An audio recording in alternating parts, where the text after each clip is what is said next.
Professor Ken Coates, thanks so much for joining us today. No Indigenous candidates in the Yukon are running in the federal election. In fact, there are no Indigenous people known to have run for a federal election in the territory since 2015. What are your thoughts as to why that is? So it's always interesting because in one sense it's kind of unfortunate. We want to have Indigenous folks who have access to the whole political process, who participate in national politics. But think about it in a different way. The Yukon has one of the most intensely participatory democracy units in the world because you have Aboriginal self-government in so many of the First Nations in the Yukon. If you don't, you have a band council. You have very active Indigenous participation in the Yukon territorial election. You've had city councillors in Whitehurst and certainly in the smaller communities. So if you looked at it a different way, you would say, good heavens, Indigenous people, First Nations people are really heavily involved in Yukon politics generally. And the second reason is a little bit less pleasant, I guess, is that 75% of the Yukon's population is non-Aboriginal. And so if you're trying to run for federal office, you want to make sure you reach that demographic as well. And that's meant it's really tended to be sort of fairly prominent professional people from Whitehorse tend to be the ones who sort of stand for public office. And it's not a terrible surprise given demographics and given political realities. Yes, for sure. And the lack of Indigenous candidates isn't just limited to the Yukon. There's other ridings across Canada that also don't have Indigenous candidates. Can you speak about some other ridings where this applies as well? And why aren't Indigenous people running there? You talked about it a bit. So across Canada, you see a similar process where most parts, northern Alberta, northern British Columbia, you have a large number of Indigenous people, but an even way larger number of non-Indigenous people. And so, in fact, you had a larger pool to draw from and more natural support, et cetera, et cetera.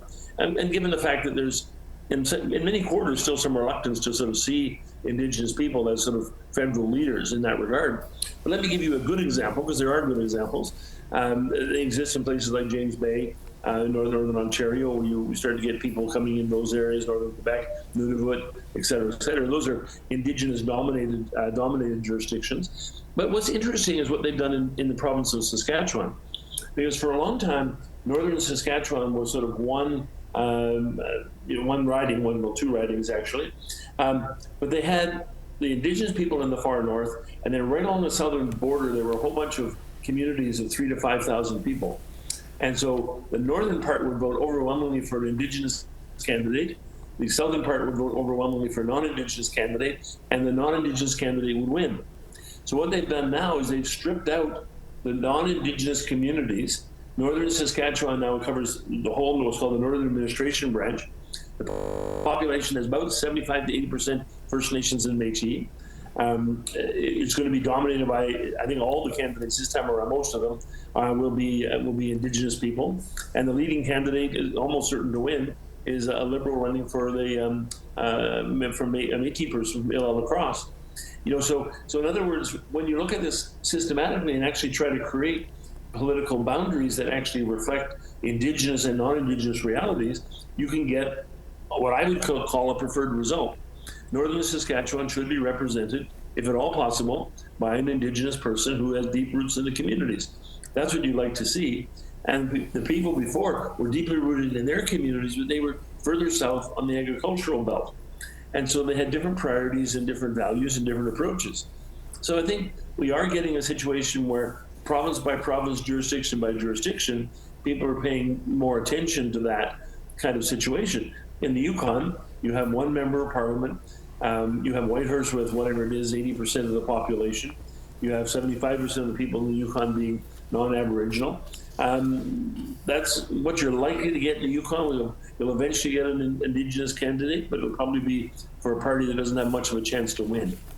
That's what happens in British Columbia all the time, happens in Alberta and southern areas, is they sort of have Indigenous, they pad the list of candidates with Indigenous people to give them some experience. That's a good way of looking at it.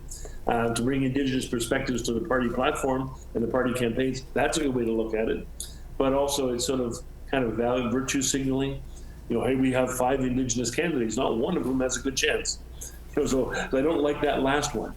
So we're still a ways away. But the other thing I would say really quickly and is that, for Indigenous people, the question is where's the most important role of government?